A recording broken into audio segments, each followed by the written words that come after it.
Hello friends, welcome to JJ's classroom.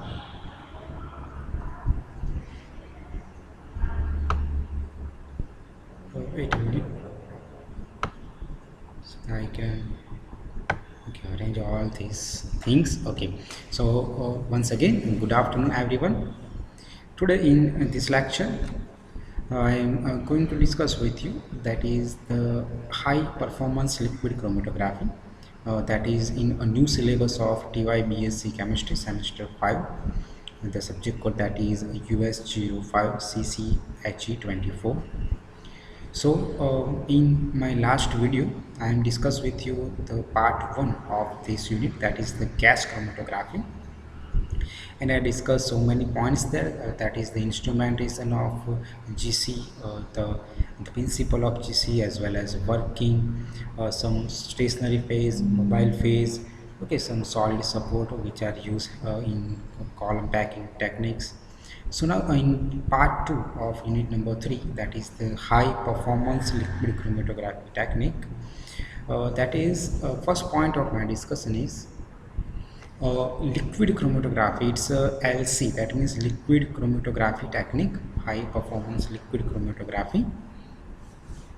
The general liquid chromatography technique, the instrumentation is consist of 4 basic parts. Okay, those are the basic parts of liquid chromatography technique, that is the column, detector, injection system, as well as the mobile phase pump system. uh, the multiple valve. Okay, so where is this system? Before discuss the text with you, uh, okay, that is the diagram of liquid chromatography technique. Look at here. So it is a typical design of liquid chromatography technique. Those are reservoirs. The function of reservoir is to keep the mobile phase. Okay, the mobile phase is kept here in the solvent reservoir system. So those are some glass bottles are there, some plastic bottle, maybe sometime use. Beakers is also used, but generally closed vessels are generally used for that purpose. Okay, multiple multi-part valve are there, mixing chamber is here, pump, that is the coil, injection port, that is the column, temperature jacket around the column, detector, recorder, that is the readout device. Injection port, okay, that is the cross section of that injection port. It's look like this. One rubber septum is here, needle valve is here, inlet is there, a syringe guide is here, that is the connector between sample injector and column. Okay, here that is a connector that is connect the sample injection part and the column part, and with the help of this needle valve and with the septum syringe guide, the sample is introduced into the column with the different flow rates. So that is a typical design of a liquid chromatography. All those are the component of common liquid chromatography technique. Okay, now the function of each component is discussed here. Now I read it. The multi-pot or multiple valve allow the selection of a suitable mobile phase for continuous flow or gradient flow into a small mixing chamber which is displaced between the pump and reservoir to smooth out the changes in the mobile phase. Okay, so those components, you know the particular arrangement of those components. Now you know about the gradient flow also. That point is discussed in gas chromatography video. Gradient flow, that means one mobile phase is run at some speed, then at half level, half the practical, one more mobile phase that is miscible with the first one is added slowly. So there was create an so that was create a gradient type behavior in a chromatogram. So that kind of technique, that means mobile phases flow, okay, that is in mixing with each other in a column, that is called gradient flow technique. A different technique is called the successive flow technique is also there, in which technique one mobile phase is passed through the column, then after that a second mobile phase is passed from the column. It depends on how many components are present in the sample mixture of the matrix. So the pump that pulls the mobile phase from the reservoir pushes it through the column and into the detector. Okay, that is the whole function of that assembly, while maintaining a constant reproducible flow rate. A coil that is placed between the pump and the column, that is the dampens and pulsating action of the pump. Okay, the coil I mentioned in the diagram, the function of that coil is to damp and to pulsating actions. Okay, pulse like action of the mobile phase. The injection system is inserted above the column. So that is all about the instrumentation of liquid chromatography. If there was a long question that is write a short note on instrumentation of a liquid chromatography, then this tags and those component and the diagram is important for that. Okay, then now the high performance liquid chromatography, HPLC. Okay, some basic, some small points are here. Earlier who work on that concept of liquid chromatography. The earliest example of liquid chromatography, I already discussed those points in unit number 2, column chromatography and paper chromatography. The separation is credited to the Michael Swart, who separated the plant pigments by adsorption chromatography. You know the meaning of that word, adsorption chromatography. That is used for the separation of natural products by Kuhn and Lederer. Those adsorption chromatography is also used by Kuhn and Lederer for natural products. In 1941, Martin and Singe discovered the liquid partition chromatography. That means both mobile phase and stationary phase both are in liquid phase, while in adsorption stationary phase is in solid form. That liquid partition foundation of gas liquid chromatography, GLC, and HPLC, that is high performance liquid chromatography. Martin and Singe introduced the concept of the height equivalent to theoretical plate, that is called HETP, height equivalent to theoretical plate. That means the in a column there, when stationary phase are packed in the column, the one level, okay, one surface of the stationary phase, that means at one level, then second level, that means stationary phase are arranged in levels. That one level of a particular stationary phase in the column, that level is known as theoretical plates.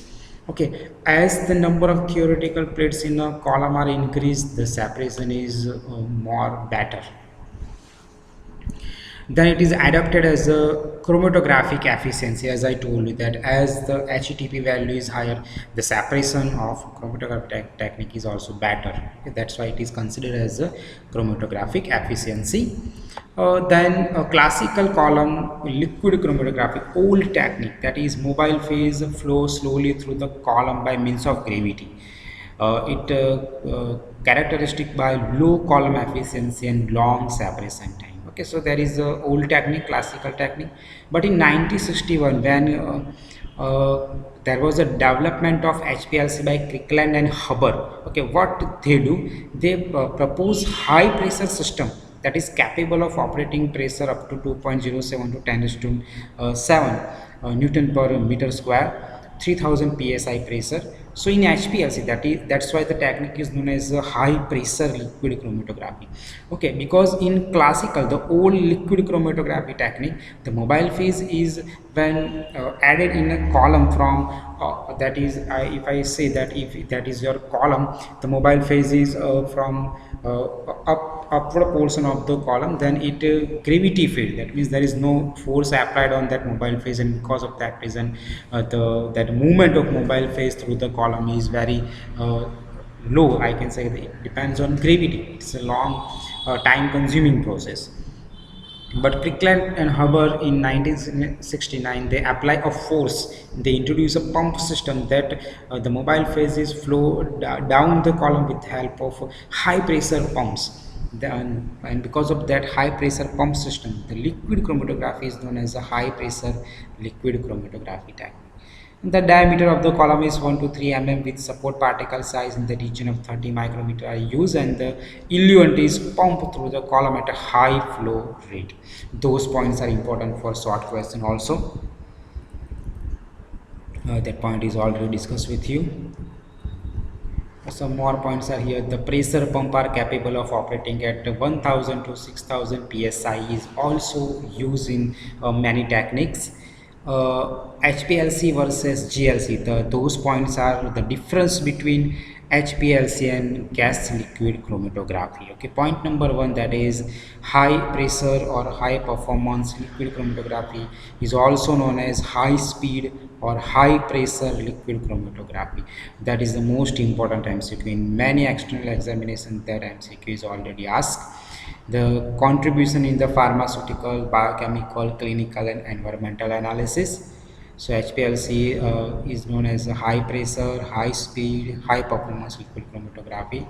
A comparison between GLC or old technique and HPLC is, you know that old techniques are gravity fed and hence separation can take hours and even days, while in HPLC, because of that high pressure systems, analysis time is reduced to 5 to 30 minutes, maximum 30 minutes, the time which are comparable with GLC. HPLC is, for example, it is more suitable for thermally labile compounds.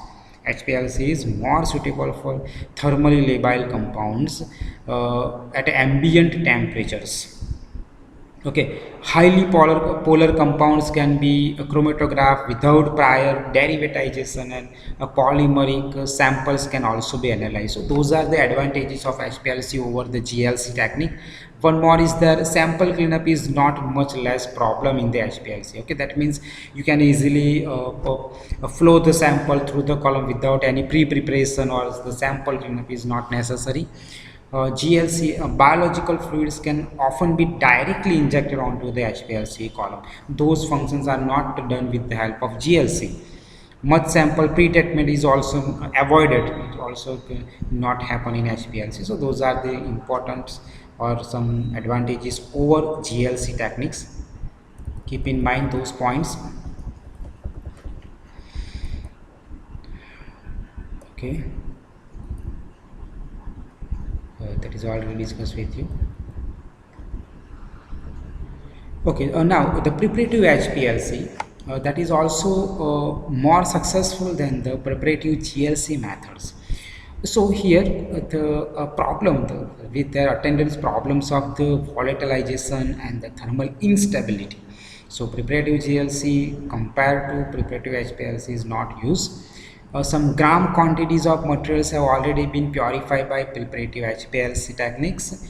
On analytical scale, selective fluorescence, the electron capture detectors have been developed which are capable of monitoring 10 to minus 10 gram of the injected compound. That is called trace level analysis. 10 to minus 10 gram means trace level analysis.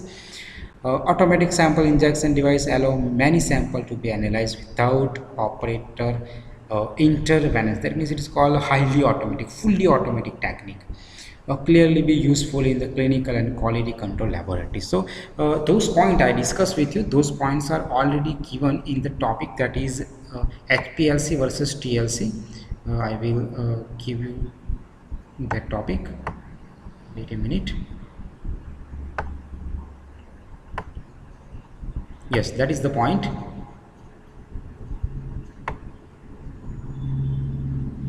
Okay, that is TLC versus HPLC. Okay, in that point, all those points are discussed here in a very good manner. The advantage of HPLC over TLC is that HPLC has the full resolving power of the column and brought to bear all the solutes, because all solutes pass down the entire length of the column, while in TLC poor resolution is obtained at low retardation factor values. That means in HPLC the resolution power is depends on the column. That means when you add the mobile phase from top of the column, that mobile phase pass through the full length of the column, and because of that reason the resolution power of sample is increased. While in TLC, the thin layer chromatography, the resolution power is depends on the retardation factor. That means the distance traveled by solute in the paper, and that is up to certain length uh, limited. The sample is not flow through the whole length of the paper. So that's why that is the advantage of HPLC. Resolution power is higher, but the disadvantage of HPLC is that is not shared by TLC. The compound which absorb strongly to the packing material do not elute, are not detected usually. Okay, that means those sample materials which are when travel through the column, sometime what happen, those are adsorbed on the coating material on the stationary phase, and those material, those solutes are not eluted out and not entering with mobile phase in the detector. That's why in detector those sample, those components are not detected in the result. Okay, that is a disadvantage of HPLC. But in TLC, all component, that means if sample have three component, then all three component are easily visualized on the TLC plate with the help of some visualization methods. Second, that is the advantage of TLC. Okay, the two advantage of TLC. One more is TLC advantage over HPLC is multiple spotting on a single plate do not significantly increase the analysis time. While in HPLC, all the component from one run must usually elute before the next sample is injected. What does it mean in TLC? That means on a single TLC plate, you can run multiple samples. Okay, at the distance of 1 centimeter you can put so many samples, two samples or three samples. Every sample contain more than one component. Okay, that means multiple sample analysis can be done on a single TLC plate in a single time. That means you not need to give extra time. In 5 minutes one sample is analyzed, in 5 minutes you can run five samples also. But in HPLC you must wait. Okay, when you analyze one sample, that means at the same time you can't enter one more sample from the same column. You must use the sample column cleanup, column thermostating. That means a column cleanup is necessary before entering or before starting the analysis of second sample.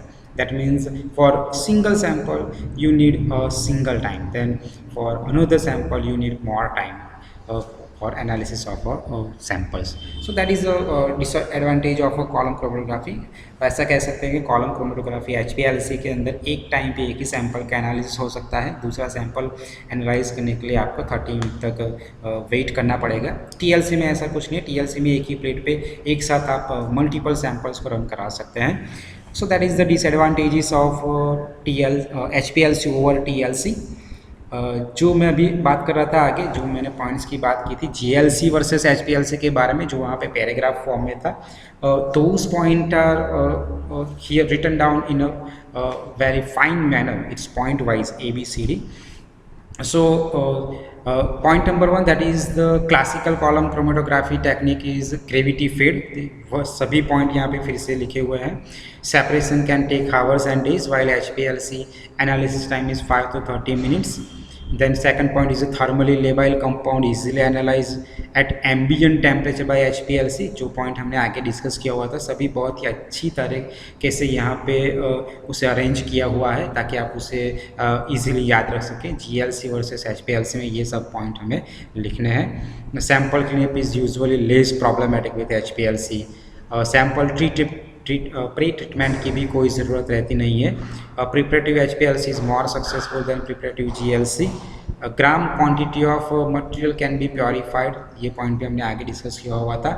Analytical scale की बात करें तो selective fluorescence, electron capture detector और trace level analysis हम perform कर सकते हैं 10⁻⁻10 gram. It is a fully automatic technique. Okay, so those point are already discuss earlier. यहाँ से आप वो पूरा डिफरेंस लिख सकते हो, GLC versus HPLC, HPLC versus TLC. ये सभी क्वेश्चन से जो है शॉर्ट या लॉन्ग में पूछे जा सकते हैं. फिर से आ जाते हैं हम अपने टॉपिक के ऊपर.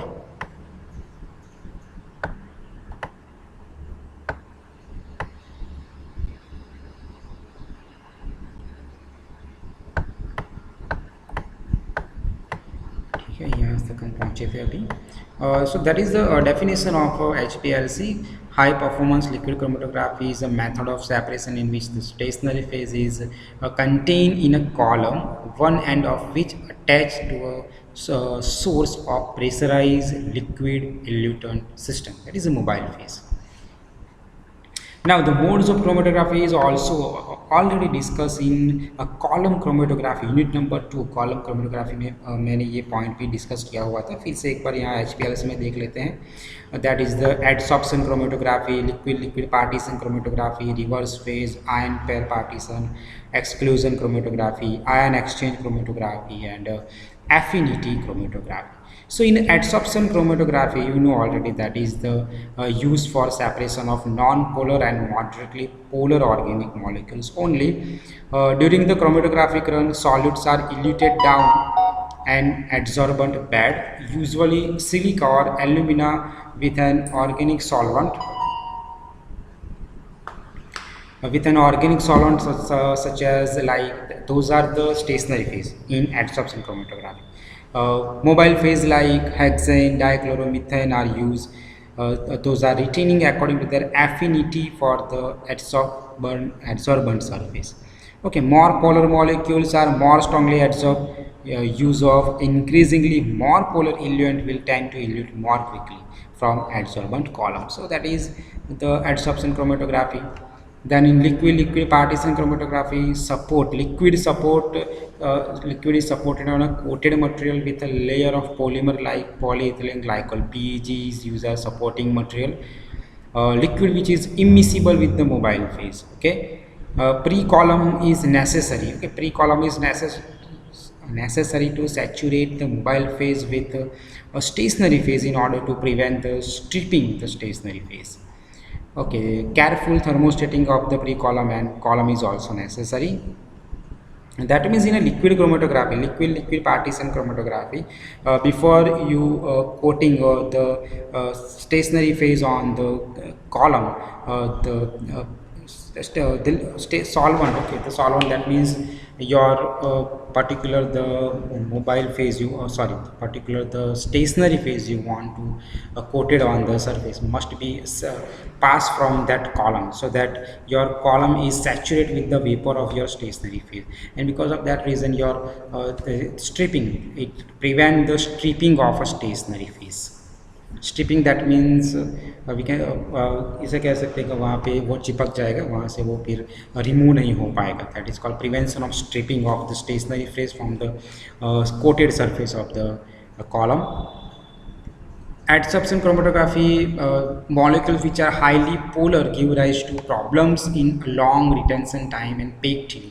Okay, sometime in adsorption chromatography what happens, those are polar solids are there, those are adsorbed on the surface of the stationary phase, they are not eluted out and they are not detected in the detector.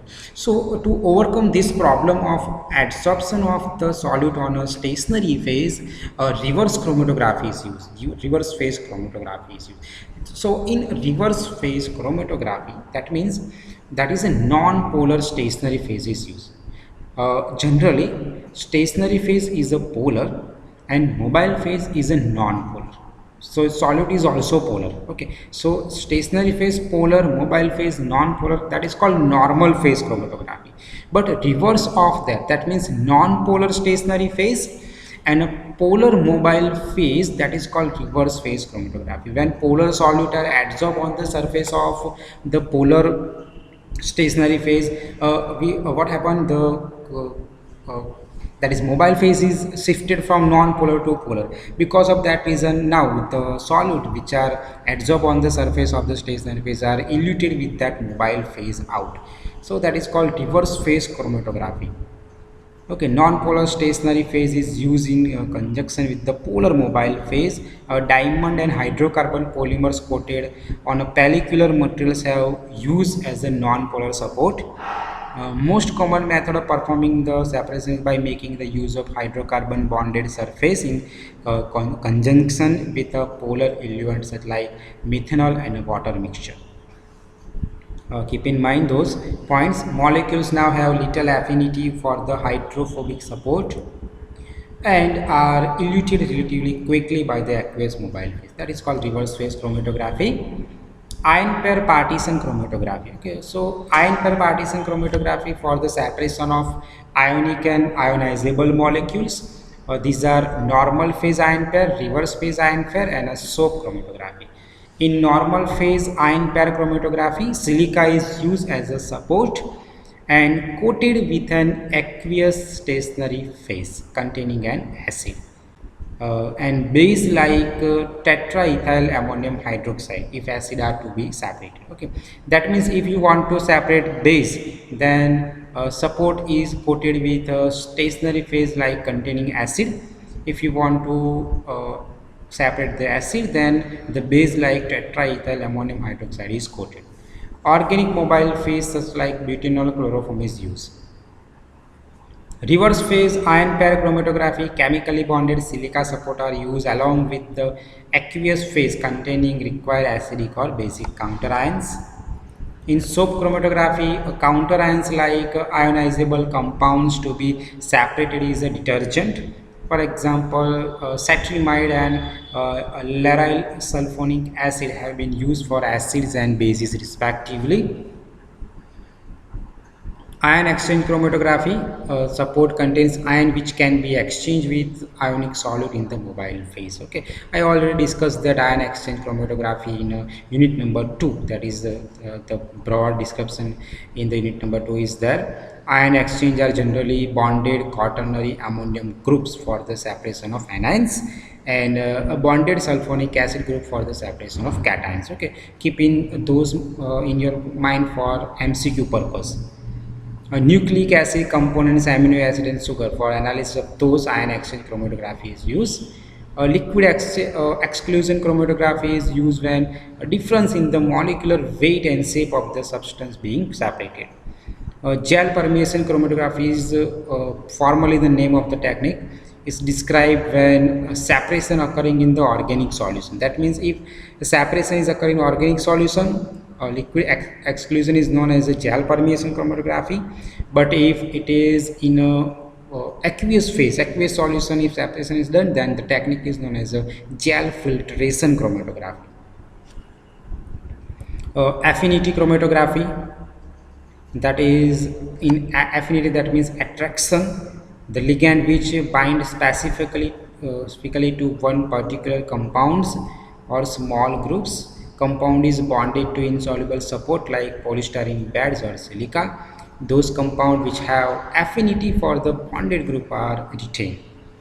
Okay, then the retained compounds under analysis are eluted by changing the mobile phase. It's like reverse phase chromatography that is used for enzyme, viruses and nucleic acid.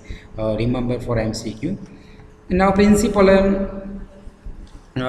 and apparatus for HPLC technique.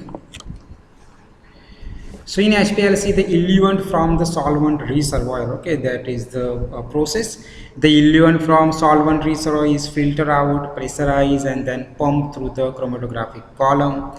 Then the mixture of solutes injected at the top of the column is separated into component of a traveling down the column, and individual solutes are monitored by the detector and recorded as a peaks on a chart recorder. Okay, so those are the main component of HPLC are high pressure pump, column injector system, and the detector.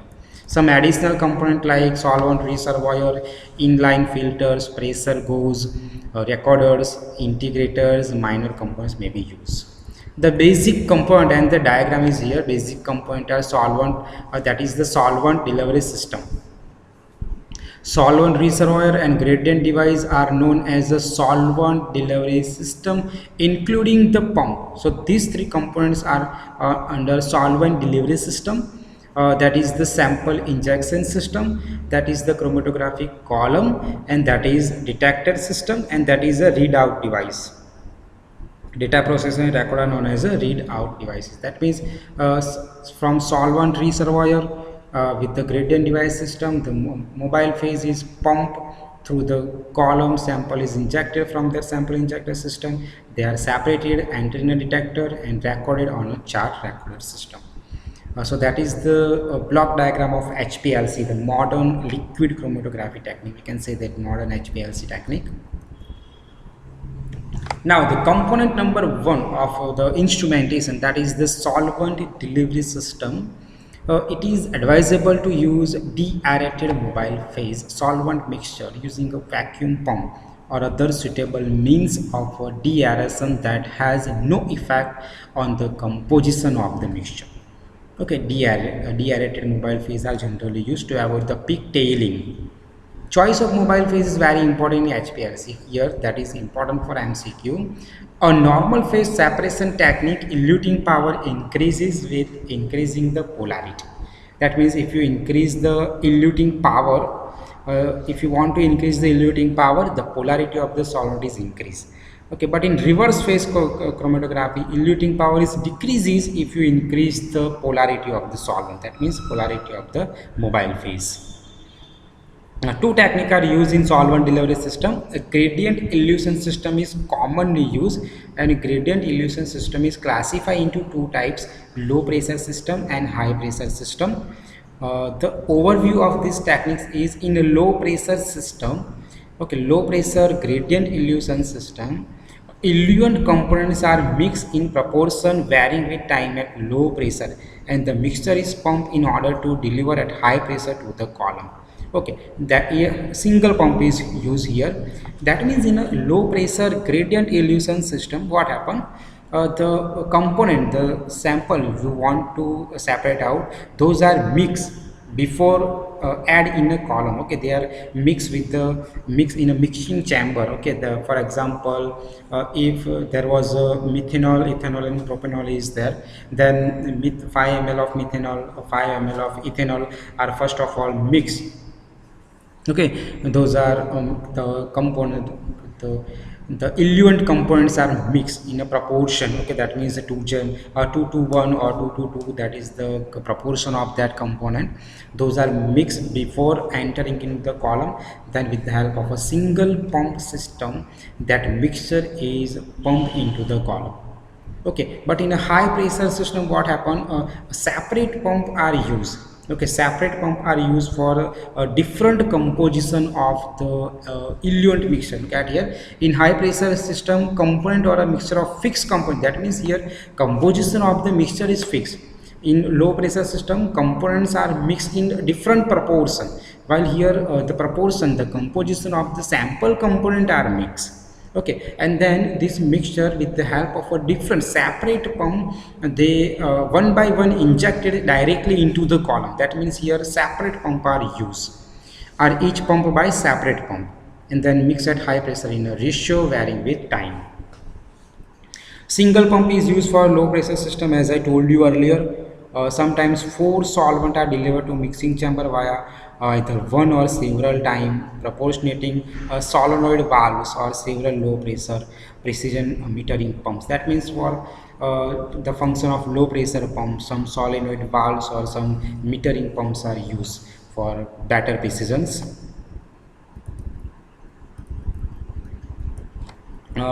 With high pressure gradient system, 2 or 3 pumps are used while pumping a different component of a eluent at a rate which depends on the composition of the eluent, and the sum of that flow rates delivered by each pump is maintained constant during the run.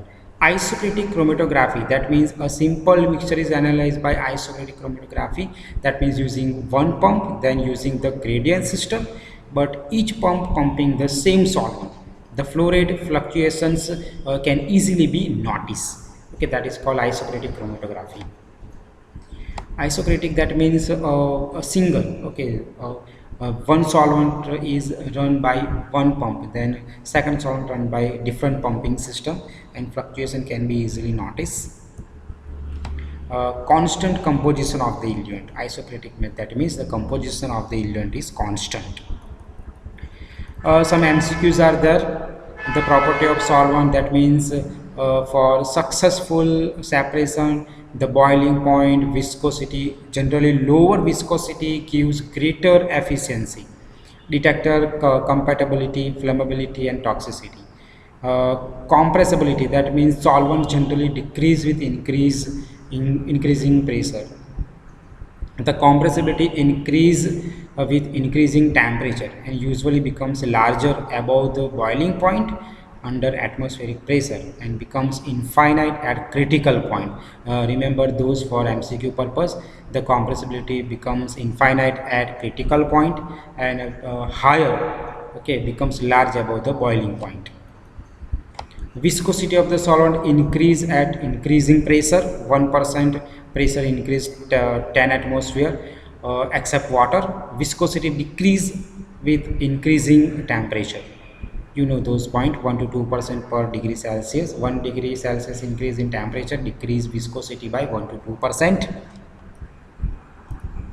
Then the selectivity is achieved by variation in the column temperature of the composition of a mobile phase, like by using more than one solvent, by adding organic solvent like methanol or acetonitrile to buffer solutions, variation of the pH and ionic strength of buffer solution, adding small amount of amines acid, buffer electrolytes or detergent to mobile phase. By using those you can you can achieve the selectivity in the variation in the column temperature or composition of the mobile. Those are the composition of the mobile phase by which you can achieve the selectivity. A pump system. Okay, the performance is directly affect the retention time, reproducibility and the detector sensitivity. Okay, a pump is directly affect on those points. Generally in analytical HPLC, the pressure between 400 to 1500 psi is used, but for analytical application, column have 25 to 50 centimeter in length.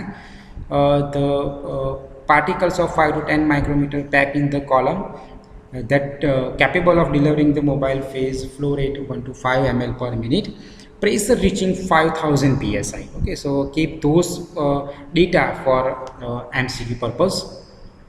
Type of pumps: the pneumatic pumps, syringe type pump, reciprocating pumps and hydraulic amplifier pump. Okay, keep that question in 5 marks. That is list the different pump used in HPLC and discuss any one of them in brief. 5 marks question. The weightage of the question is 5 marks. So those are the pumps: pneumatic pump, syringe type pump, reciprocating and hydraulic amplifier pump. But the pump is generally classified into mainly two types: non-reciprocating and reciprocating pump. A non-reciprocating as well as one head, two head and three head reciprocating pump. Now non-reciprocating pump are also known as a constant pressure pump, while reciprocating pump are known as a constant flow pump. Okay, so in a pneumatic pump, that is a non-reciprocating, they are operated by a gas pressure. That's why they are also known as a constant pressure pump. Okay, that is a block diagram of a pneumatic kind of pump. Okay, that is a diagram of, sorry, that is a reciprocating pump. But here when pressure from a gas line, that is act, okay, pressure from gas line that acts on a large area of a piston. Okay, here a diaphragm is there, that is a oil reservoir, that is the motored piston is here. Those are the syringe loaded adjustable piston, that is the valve seals. Okay, that is a diaphragm, and that is a non-return valve. The solvent inlet is here, that is also non-return valve. So when a pressure from a gas line act on a large area of piston which drives a piston of small area, the pressure thereby amplify in the ratio of the area of the phases of the piston, and high pressure liquid at a constant pressure is delivered to the system. That means here that is a reciprocating pump. But here when the oil is replaced by a high pressure gas system, what happens that when you pressurize that piston, it moves upward in a downward direction, and the pressure of that gas is kept constant. The pneumatic pumps are a source of pressurized gas to drive the liquid mobile phase to the column directly in a holding coil or stainless steel cylinder, or by means of a flexible or moving separator, in order to prevent substantial dissolution of the gas in the upper part of the liquid. Okay, in many cases what happen when you pressurize the piston with the help of gas into the chamber, stainless steel chamber. Those gas are sometimes dissolved in the mobile phase. When the mobile phase is entered in the column with the high pressure gas system with pistons, that piston move in upward direction, in a downward direction. When piston move in upward direction, the chamber is filled with mobile phase. When the piston is move downward direction, in a backward direction with the pressure, the mobile phase is injected into the column. Between that, the heat is generated into that particular column and the particular area, because the high pressure piston is there, so heat generation is there. So because of that heat generation, the valve seals are leakage is possible. The mobile phase, the carrier gas is dissolved in the mobile phase is also happen. So to prevent this, mixing is necessary. The substantial solvent consumption, solvent change is not rapid, and the maximum pressure available is usually less than 10 millipascal for safety reason. Some problems I discussed with you earlier, that the problem with pneumatic pumps are the failure of high pressure seals. Those are the failure of the seals, and care must be taken to use only solvent which are compatible with the material used in the manufacturing of the seals.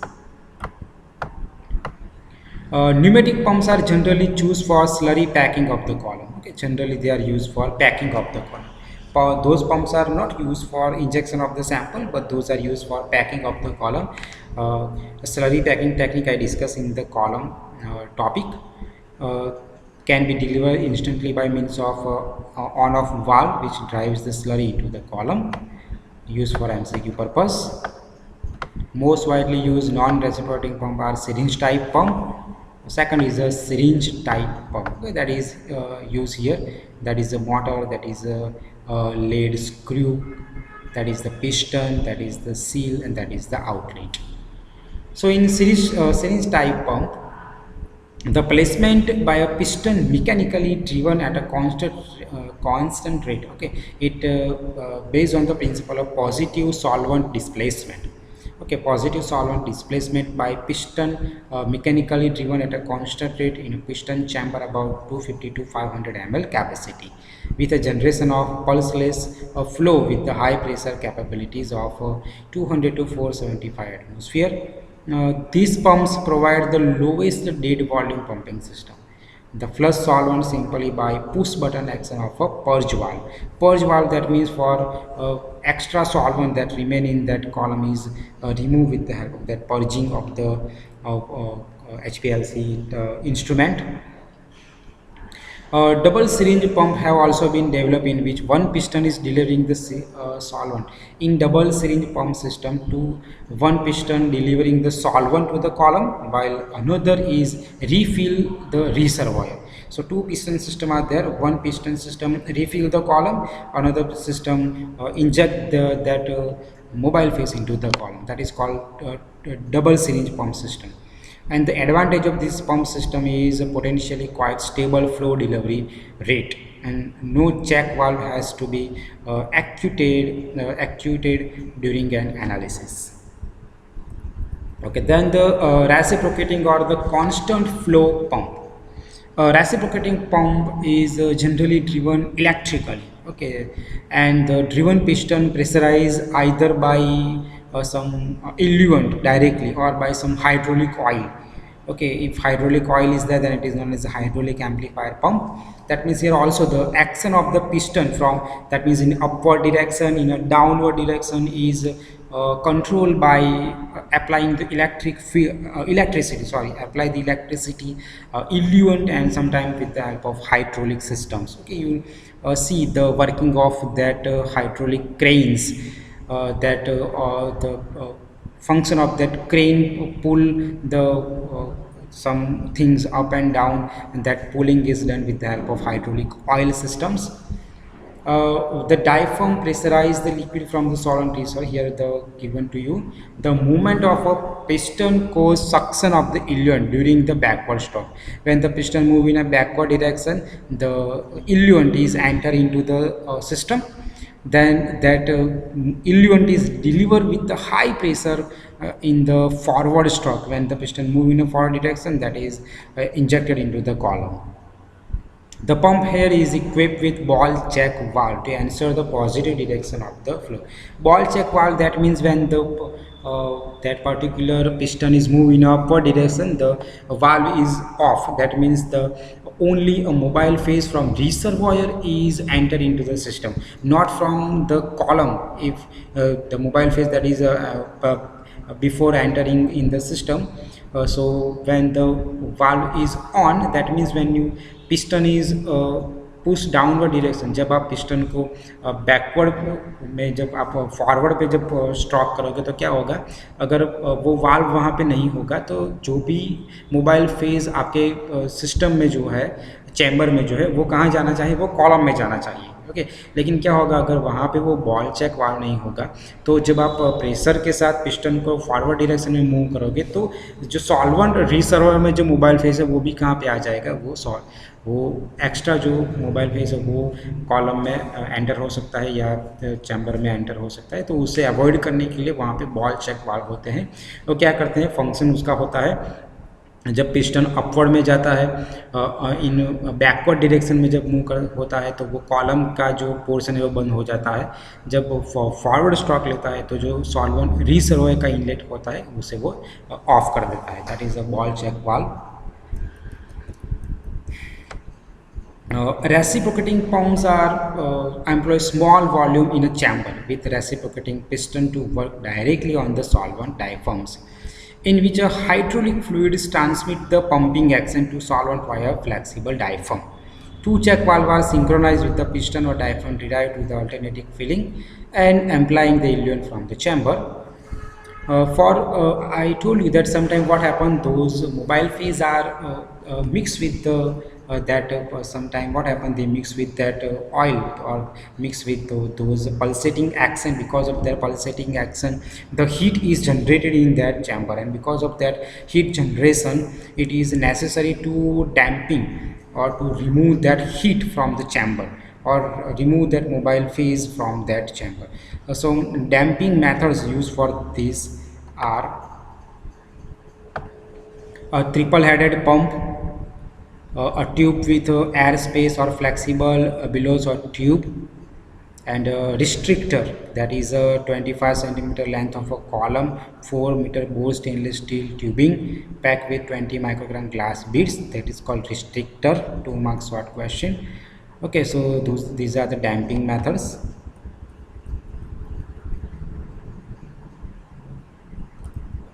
Then a sample injection system. The injection process depends generally the type of injection system, the connection pattern between the injector and column, injected volume, as well as the injection time. Injection system could be convenient to use, able to operate at a high pressure, chemically inert, and reproducible. Three main injections are there. Three important way to introducing the sample into the injection pot. Fixed volume valve injection, that means fixed volume is introduced by making a use of fixed volume loop injector, that is a constant pressure pump. Okay, that is the solvent inlet to the column, non-return valves, that is a ball check valves here, that is a return and drive, that is the piston, the movement of piston. When the piston is moved in a backward direction, that is in a backward direction, it is filled with the mobile phase. When it is moving in a upward direction, that is the mobile phase will enter into the column. Okay, that is the function of the constant pressure pump. Variable injection valve.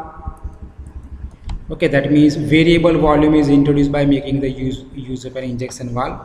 And the third one is on column injection. In syringe type pump, on column injection is used. Variable volume is introduced by means of a syringe through the septum. So those are the three methods for sample injection in the HPLC. That is the function of ball check valve. Okay, sampling mode and injection mode. When a sampling mode is on, that means from this only sample is in and out. and that is a valve, that is mobile phase to column. Okay, here mobile phase enters and from mobile phase is run through here. When the valve is open, okay, here what happened when the sampling mode is on, here in that chamber only sample is filled. When the valve is open, now the sample is closed, that means now sample in out mechanism is closed. Now in this chamber only the mobile phase is run, that means mobile phase is entered and it mix with the sample, and that sample and mobile phase then run through that tube and enter into the column. So that is on off of ball check valves. Okay, sampling mode and injection mode. Okay, then is the column. Column is usually made of, that is most important MCQ, heavy glass stainless tube withstand high pressure. Columns are usually 10 to 30 centimeter. Narrow tube containing stationary phase, particular particle diameter is 25 micrometer or less. Please remember those data important for MCQ purpose. Maximum sample volume and sample concentration should not exceed the linear capacity of the column. Definition of linear capacity is weight of the sample per gram packing which cause 10% reduction in the specific retention volume relative to the constant retention volume observed for smaller sample. That means the loss in 10% of the column efficiency, the weight of the sample per gram which is responsible for 10% loss in a column efficiency is known as a linear capacity. Column packing, I already discussed those techniques in a column chromatography technique. Two techniques are used. One is a dry packing technique, another is known as a slurry packing technique. Depends on a particle size. Okay, some packing materials which are used, pellicular supports, important MCQ. Some pellicular supports like fully porous adsorbent greater than 30 micrometer, like Crozorbs, Poricils. Some pellicular supports like that is silica or aluminous coated in the surface of glass beads, specifically porous control surface, Gipax, Coresil, Videc, Pelocils and Perisops. Those are known as the pellicular supports in a column packing techniques. Most important MCQ. Now column packing. Two type of techniques are there, dry packing technique and a slurry packing technique. Depends on the particle size. If the packing material has a particle size less than 50 to 20 micrometer, sorry, greater than 50 to 20 micrometer, particle size 15 से 20 micrometer से ज़्यादा है, तो in that case column is packed with the dry packing technique. Those packing materials are filled in the column and with the help of tapping. Okay, that is called, I will show you, that is called tapping. Tapping, then rotating. Okay, that is called, okay, rotating of the column, and bouncing, that is called, it's like this, bouncing of the column. So these are the three methods: tapping, rotating and bouncing of the column, dry packing technique. While if the particle size is less than 50 to 20 micrometer, अगर उससे कम है 50-20 micrometer से, तो क्या करेंगे, वो जो भी मटेरियल पैकिंग का होगा उसे हम पर्टिकुलर सॉल्वेंट में पहले डिसॉल्व करेंगे, उसकी स्लरी बना देंगे, पेस्ट बनाएंगे, फिर सिरिंज टाइप पंप हो या न्यूमेटिक पंप हो, न्यूमेटिक पंप का यूज़ करके वो कॉलम में पूरा जो स्लरी है उसे हम क्या करेंगे, उससे खींच लेंगे. Okay, so in slurry packing technique we make the slurry of a particle and then they are filled in column with the help of some pneumatic pump or syringe type pumps. Okay, the reservoir column is connected. The point is here, given here. Technique involve coupling the column to be packed to a reservoir, filling the column with a supporting liquid, reservoir with the slurry of the column packing material, sustain suitable supporting liquid. Okay, that is the two techniques. And the stationary phase which are used in column packing, three main type of column packing materials are used in HPLC. That is called stationary phase A, stationary phase B, stationary phase C. Stationary phase A, porous polymeric beds, styrene divinyl benzene copolymers are used mainly for ion exchange and size accretion chromatography. ये material ही वहाँ पे column packing में use होंगे. Sometimes they are replaced by silica based packing if you want to analyze the materials, and you want to increase the efficiency and mechanically more stable. Stationary phase B, that are porous layer beds, diameter are 30 to 55 micrometer. Diameter of that material is greater than 55 micrometer. 1 to 3 micrometer of thin cell silica or modified silica and a spherical inert core are used in porous layer beads. Stationary phase C, that means totally porous silica particles, diameter is less than 10 micrometer. Okay, particle if 20 micrometer, that means if less than 20 micrometer are usually dry pack, and particle diameter that is sorry, my mistake, greater than 20 micrometer, dry packing is used, less than 20 micrometer slurry packing is used. Sometimes guard column is also used to prevent the analytical column. Okay, क्या होगा कि अगर आप analytical column में क्या होता है कि कई सारे जो सब्सटेंस हैं, जो कंपोनेंट है, वो एड्जॉर्ब हो जाता है और वो कॉलम जो है पूरा वो फिर काम में नहीं आता है, उसका जो एफिशिएंसी है वो डिक्रीज़ हो जाती है. तो वो एफिशिएंसी को इंक्रीज़ करने के लिए या फिर उसे वो डैमेज होने से बचाने के लिए कॉलम से पहले एक छोटा सा कॉलम और रखा होता है, उसे हम गार्ड्स कॉलम कहते हैं. In the life of the chromatographic column can be increased by introducing the guard column. It is a short column which is placed between the injector and HPLC column, as I told you earlier. MCQ के लिए important है ये. Guard column protect the HPLC column from damage or loss of efficiency caused by particulate matters or strongly adsorbed substance and a sample solvent.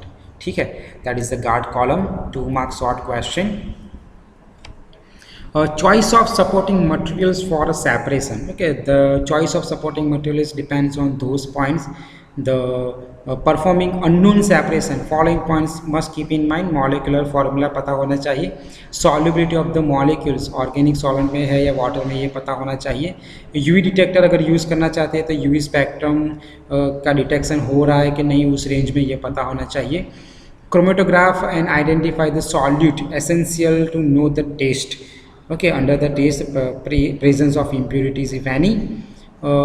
Those points must be keep in mind when you want to perform the unknown separations. Generally non-polar or moderately polar compounds are separated by adsorption chromatography and or reverse phase chromatography, and highly polar molecules are separated by reverse phase chromatography.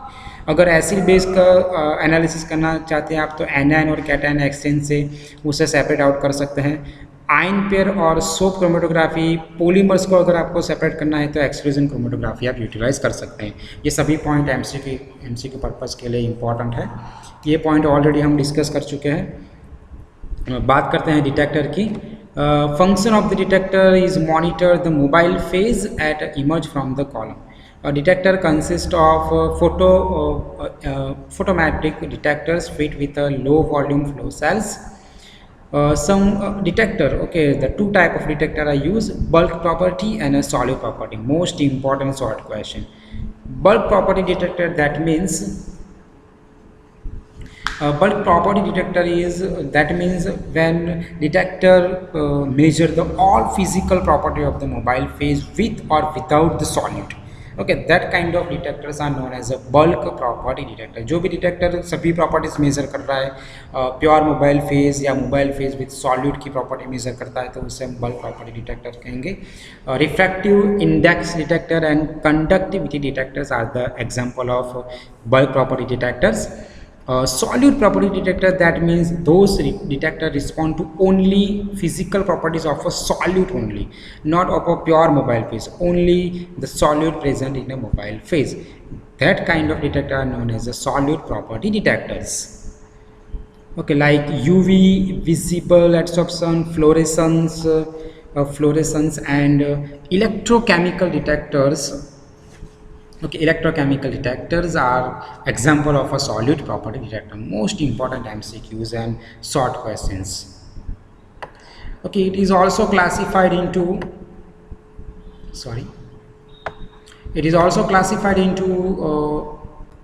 destructive and non-destructive type of detectors. Sometimes what happens, some detectors are respond to change in a concentration only. Those kind of detector are known as a concentration sensitive detector. And some of the detectors are not respond to concentration, they only respond to mass flow rate. They depends on the, they give respond to the mass flow rate of a mobile phase. That means if you stop the flow of a mobile phase, the response is stopped.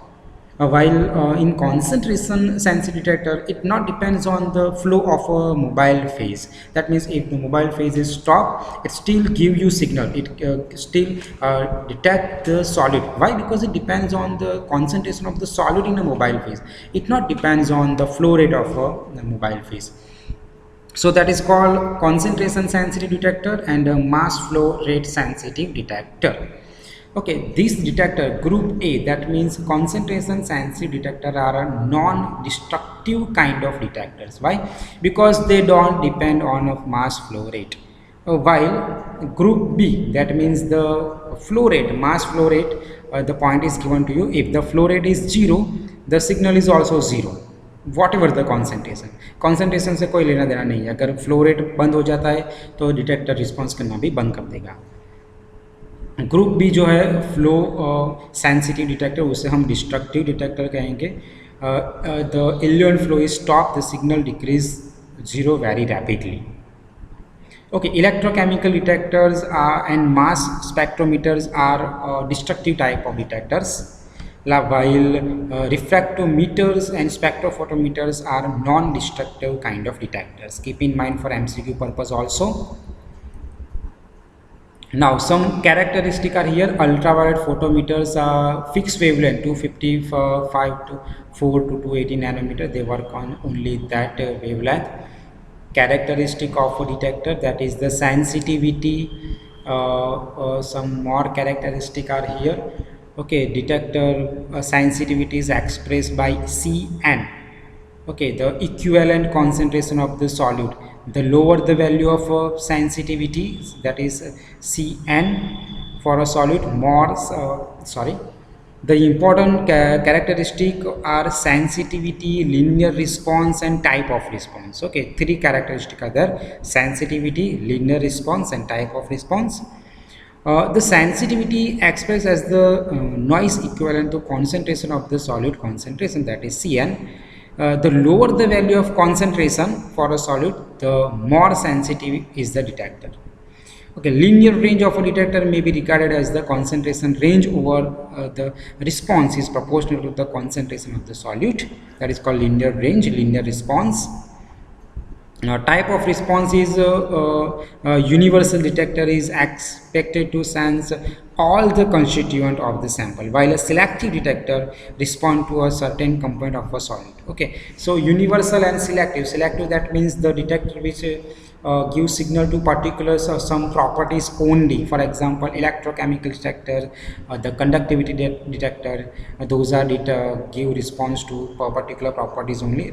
For example, refractive detector also response where there was a change in a refractive index, while universal detector is not depends on those properties. It respond to you any changes in the sample is there, it respond to you.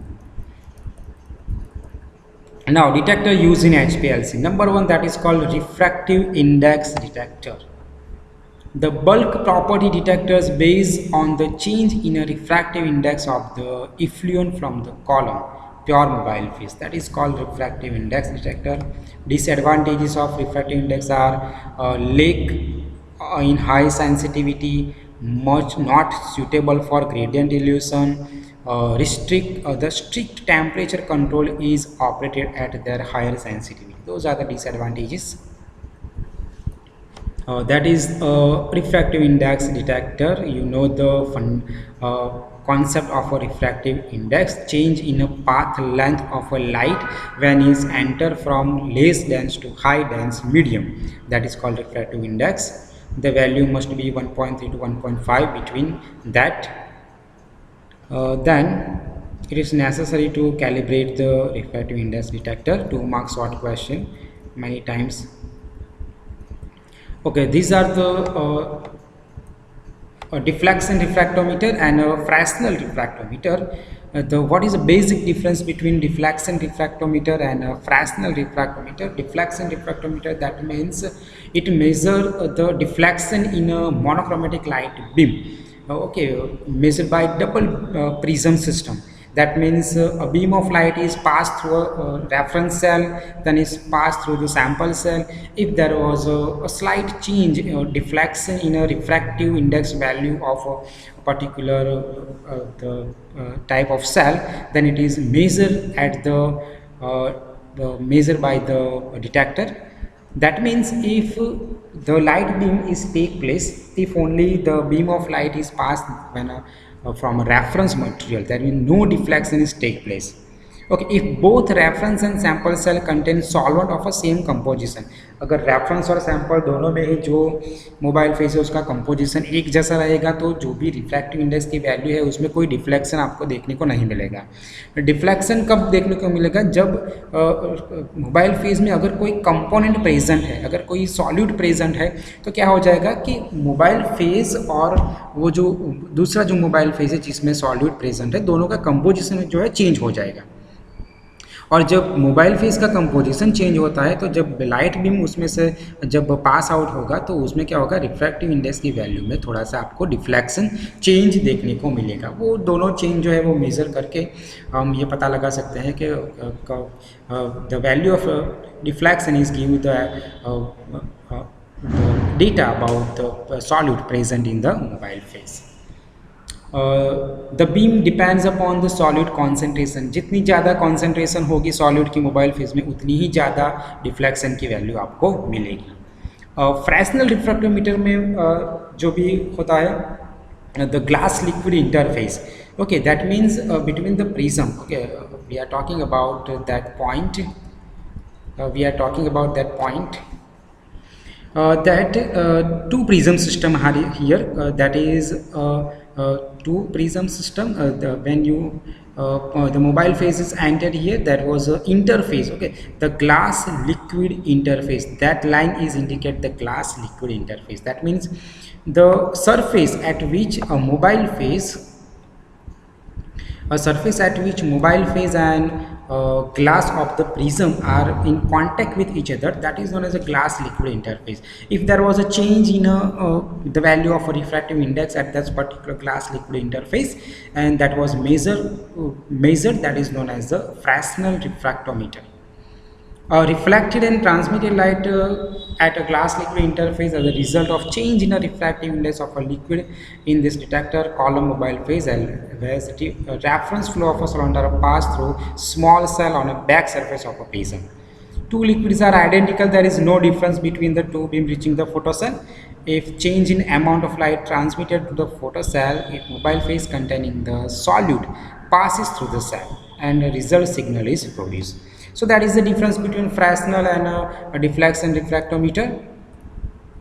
Ultraviolet detector. Okay, you know ultraviolet detector, it working on the principle of absorption of the UV light. Okay, the principle of absorption of UV visible light as the effluent from the column is passed through the small flow cell held in a radius. That is the diagram of the double beam UV beam detectors. The main important points are the principle of UV detector is very simple. A beam of light is incident on the monochromatic beam of light is passed through the sample cell and it absorbs the radiation, and the rest of the radiation is transmitted and entered into the photocell. Okay, that is the proportion of the amount of radiation absorbed by a particular cell. Absorbance is measured. Some mercury vapor lamp are used here, 254 nanometer. Some miniatured zinc 214 nanometer, cadmium gas discharge lamp 229 nanometer also used. Remember those data for MCQ purpose also. Advantage of UV detectors, characterized by high sensitivity, not sensitive to change in a temperature and flow rate because it is a solute property detector, suitable for gradient dilution because many solvent used in HPLC do not absorb to any significant extent. Those are the 2 mark short question. What are the advantage of UV detector? Fluorescence detector, as you know, the fluorescence detector is working on the base of the fluorescence mechanism. That means when a beam of light is incident on the sample, it absorbs the radiation, it undergo excitation. After some time, it undergo relaxation with the simultaneous emission of the light. Okay, so that emission of radiation, if it is in a visible range, then it is called fluorescence phenomena. So, okay, so your detector measures that fluorescence intensity. Okay, that kind of detector are known as a fluorescence detector. But the limitation of the fluorescence detector is it is only respond to those compound who gives fluorescence. जो भी compound fluorescence दिखाएगा phenomena, वही component को आप fluorescence detector में detect कर पाओगे. So that is a fluorescence detector. You know the mechanism of fluorescence. Okay, the molecules absorb the high frequency UV radiation, a higher electronic state from which they return to the normal state, and which being the emission of one photons frequency always lower than that of the absorbed photons. Emission flow very shortly, that is called fluorescence. A beam of light focus on a detector cell swept by the column element light emitted perpendicular direction collected to the photocell. Okay, intensity is measured as a function of concentration. And the last one, that is the some more detector also used, but that are not in our syllabus. Electrochemical detector is depends electrochemical detector, that means some material undergo electrolysis when the potential is applied between two electrodes, that is anode and cathode. Okay, so electrochemical detector working on that principle. The optical detector like those absorb the fluorescence have widely used in HPLC. Electrochemical detectors are slowly emerging. That electrochemical detector probably due to their high sensitivity and selectivity of detection. That is in EC detector, a transducer, it acts as a transducer which permit a direct conversion of the chemical information into electrical current, electrical signal. The EC reaction take place at electrode surface, which make it possible to reduce the cell volume to a thin layer minimum thickness. The cell column of less than a microliter can be easily obtained in recent years. The electrodes which are used here are called working electrodes, reference electrode, and auxiliary electrodes. Okay, working electrode made up of glass carbon, reference made up of silver chloride electrodes, auxiliary electrodes are made from stainless steel. Okay, so that is all about detectors using HPLC. So that's all about today's discussion. I hope you like my video. Okay, so don't forget to hit the like button as well as to subscribe my channel, and share this video with your friends so that they can also learn HPLC technique. I hope you like my videos. If you have any doubt in your mind regarding to after watching this video, if you have any doubt, any question in your mind, then you can put your question in a comment box so that I can give you answer of that. Okay, thank you for watching.